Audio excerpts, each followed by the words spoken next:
5 years ago, when Republicans were last in control of the House of Representatives, they used the opportunity to roll back banking regulations put into place after the 2008 financial crisis. As that bill was making its way through Congress, a California professor named Katie Porter tweeted her concerns, writing that it, quote, puts consumers and our economy at risk and shows just how much power Wall Street banks' powerful special interests and their high-priced lobbyists have in Washington. The bill passed, but Porter went on to win a seat in Congress, and she is now fighting to get that bill overturned. Congresswoman Katie Porter of California, the ranking member on the House Oversight Subcommittee on Health Care and Financial Services, who is also running for Senate next year, joins me now. Congresswoman, it's great to have you back on the program. It's good to see you. So talk to me about the collapse here of SVB. It ranks as the second largest bank failure in the U.S., right behind Washington Mutual back in 2008, just ahead of Signature Bank, which also just happened a few days ago. What is going on here? Well, this comes from a failure to appropriately regulate big banks. And we had, after Dodd-Frank, appropriate regulations in place for exactly this size of bank, big. And lo and behold, no more than Dodd-Frank passed, then people started coming around to politicians' offices, offering them corporate PAC checks and lobbying them to repeal those regulations. And we had Democrats and Republicans join in 2018 to repeal the very capital holding requirements that create a cushion for this exact size of bank. So for me to hear colleagues later, when this was happening this weekend, say this was unbelievable and how could this happen, was frustrating to say the least. This is what happens when we have politicians who cater to Wall Street instead of working families. This morning, I'm sure you saw President Biden addressing the country, assuring people their deposits are safe, that taxpayers are not on the hook for the banks. How confident are you of that assessment? Well, I have no doubt that that is what President Biden hopes happens, and that is the intent here. But I think we've seen before with these kinds of programs that the devil is really in the details. And there are some concerning aspects of how this is being rolled out. One of the things we did with the Dodd-Frank Act after the last financial crisis was we said, look, assets have to be marked to market. You have to value them at what they're actually worth. And what the Federal Reserve is doing with this lending program is saying, we'll treat your collateral at par value rather than what it's really worth today. So I understand that when you get into a bank failure, there are no good solutions. That's exactly why we can't let this keep happening.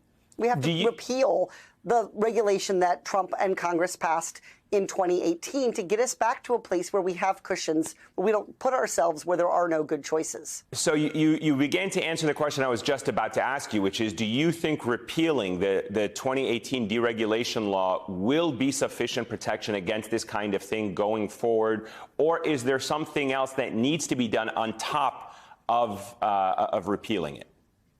Well, there are definitely other questions here, but let me be clear. I'm introducing legislation to repeal that 2018 law. It was bad then. I said it was bad then, and I was not alone. There were other folks, including Elizabeth Warren, who pushed against this, but Wall Street's lobby in Washington is simply too powerful, and they were able to get not just Republicans, but I think almost 50 Democrats between the House and the Senate to sign on to this.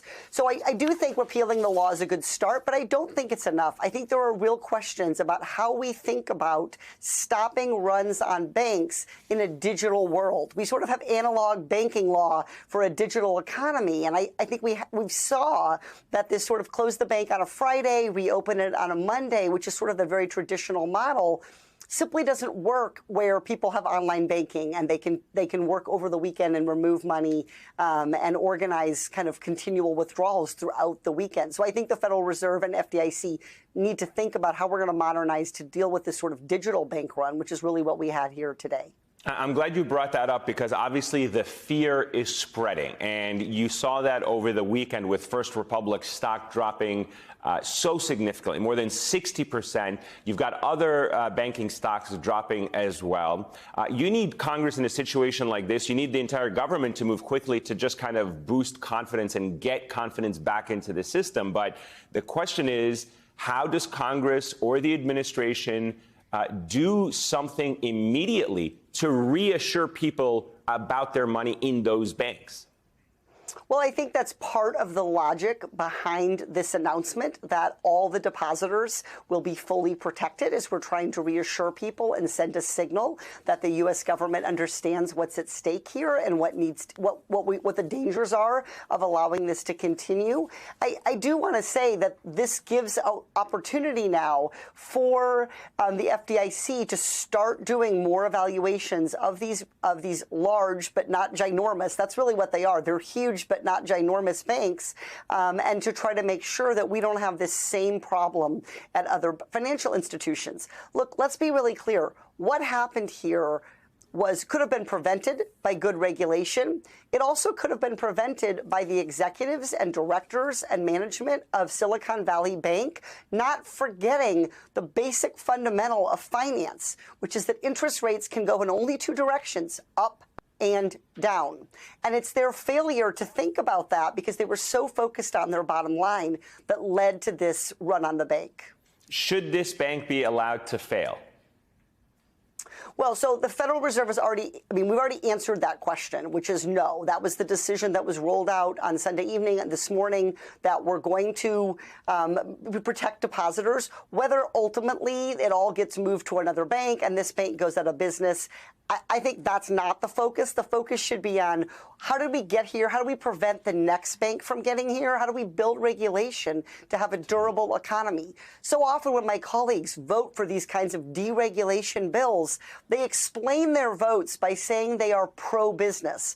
I want to be clear, there is nothing pro-business about a bank failure. And we have to start chipping away at this, because it's not just this law and this moment with Silicon Valley Bank. It's an entire mindset about what it means to have a strong economy, and what those fights are and what side of those fights you should be on, that I think is putting our whole economy at risk today and going forward.